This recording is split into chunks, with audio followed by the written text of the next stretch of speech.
Hello, this is Ms. DB, and in this video we're going to do some of the problems on the Chapter 4, Section 5 assignment on triangle congruence with ASA, which is angle side angle, AAS, which is angle angle side, or HL, which is hypotenuse leg and is only true for right triangles.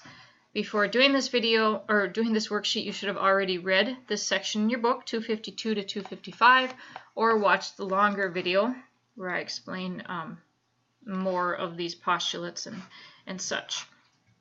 So we start with the angle side angle. That means that two angles in one triangle are congruent to the corresponding two angles of the other triangle, and the side between them is also congruent. It has to be the side between the two given angles.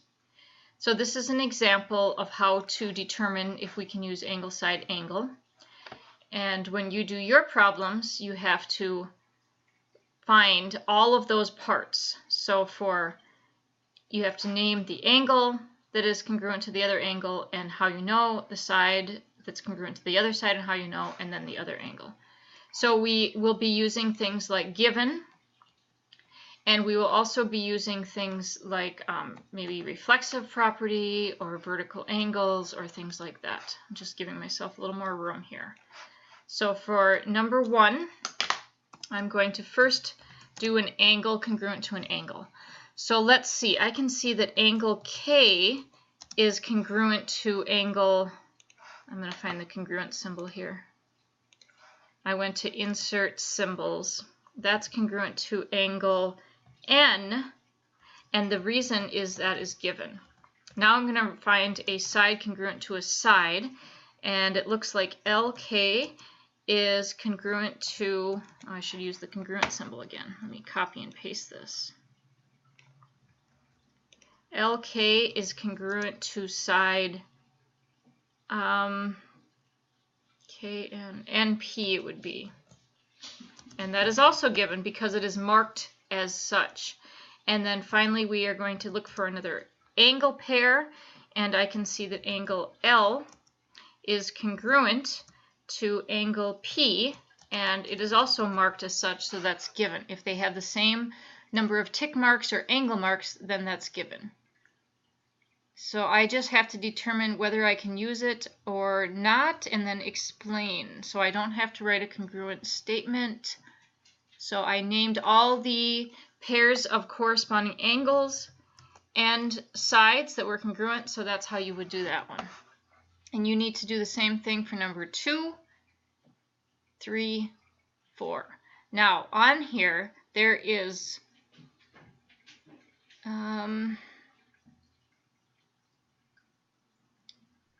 two of them that you will not be able to use angle side angle.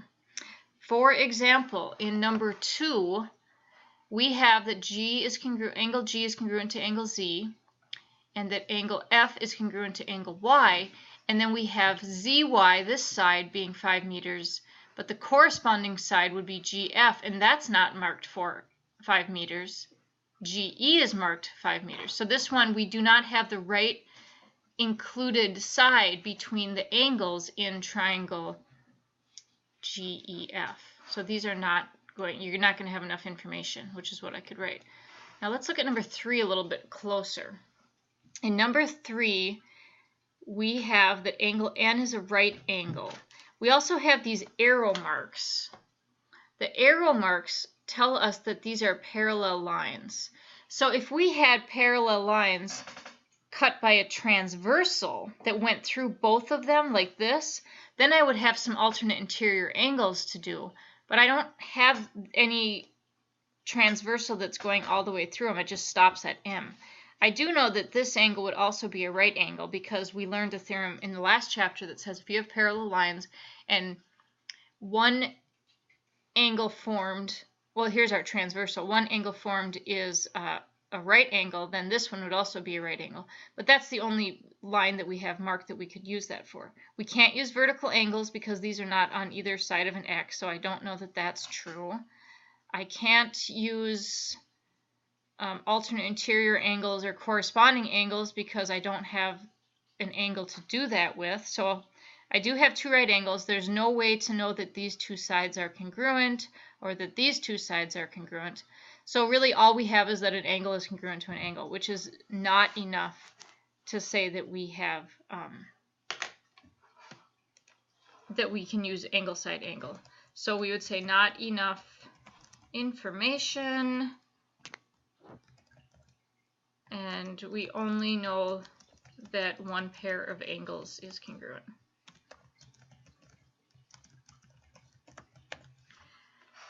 And then for number 4, you'll check and see if this one you'll be able to say that they are congruent by angle side angle. There is one pair of angles that you'll need to find, probably using vertical angles.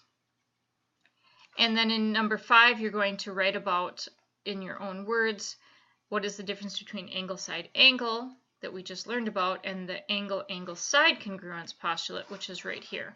So here's the angle side. That one says that two angles and a non-included side of one triangle are congruent to two angles and the non-included side of another triangle. Then they're congruent. So look what we've got here. We've got, is if we start at G and go around, we've got an angle marked congruent, then we have another angle, and then we have the side. And the corresponding ones are starting with K and then going around. So here's the ones that are marked congruent, and then these angles are marked congruent, and then we have the congruent sides. So this would be angle, angle, and then the side. It's different than the side between the two angles that are congruent. So on these ones, you're going to determine if you have enough information to use any of these 3 reasons to show that you have congruent triangles. So some of these will be not enough information, and some of them you'll be able to say yes because of such and such. And if it's yes, you're also supposed to write a congruent statement that says which triangle is congruent to which. So in 6, we have a side congruent to a side, and then we have an angle congruent to an angle. That's all we have. We can't use vertical angles. We can't use reflexive property. We do not know that these two sides are congruent or that these two sides are congruent. So on this one, you'd have to write that there's not enough information. In both 7 and 8, there's enough information. So you have to determine whether, again, it's angle, side, angle, side, angle, side, or the other one that we were asked to choose from was angle, angle, side. So these are both going to be yes, and you're going to have to pick which one of these it is, and then write a congruent statement. What is a congruent statement? It is when you say something like this. If you said that triangle STW was congruent to triangle oops, I forgot the triangle sign, UTV, that's a congruent symbol or statement. That's what it means. So after you decide that these triangles are congruent to each other, then you need to write your congruent statement that will be something like triangle ABC is congruent to, and then you have to pick the corresponding angles to go in the same spot. So if I did ABC, here's angle A over here, angle B is up here, and here's angle C. Angle C is the one that's marked congruent. So when I say that this is congruent to my other triangle, I have to put the corresponding angles in the same spot. So I have to end with B. So is it DCB or is it CDB? You have to figure that out so that the corresponding spots end up in the same place. And then in the next section here, you're going to write some proofs. And this one has some hints. And in the last lesson, we used definition of midpoint as well, so that should help you out. And then vertical angles is also going to be used. This is very similar to the proof that we did in the section 4.4. Except this time they also tell us that B is congruent to E, and they're only giving us that C is the midpoint of one segment, not both of them. And then in this section, we learn about hypotenuse leg congruence theorem. That is when you know you have a right triangle. You have to have a right triangle. If so, if you know that the hypotenuse and the leg of one triangle is congruent to the corresponding hypotenuse and leg in another one, then you know the two triangles are congruent. So if you don't have a right triangle, you can't use this one. In 10, 11, and 12, you're going to say which one of these will work, or you might say need more information. So if HL, SAS, or ASA doesn't work, then you'll have to say that you need more information. And then finally, we are going to write a proof here. And this is a proof of, here's our two givens, that JM is congruent to LM. That's marked as such already. And also that segment KM is perpendicular to JL. And if they're perpendicular, then we are going to use the definition of perpendicular, which will be that we have right angles. So it looks like that JKM is a right angle, angle JKM, and also that LKM will be a right angle. And then the right angle congruence theorem says that all right angles are congruent to each other. So if in this line you write that two of them are right angles, then in the next step you can say that these two angles are congruent to each other, because all right angles are congruent to each other.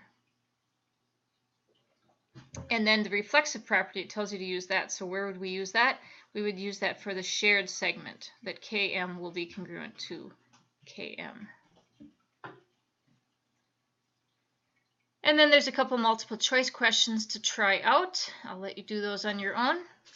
If you get stuck on any of these, let me know, and I will give you some extra help. Thank you very much and have a great day.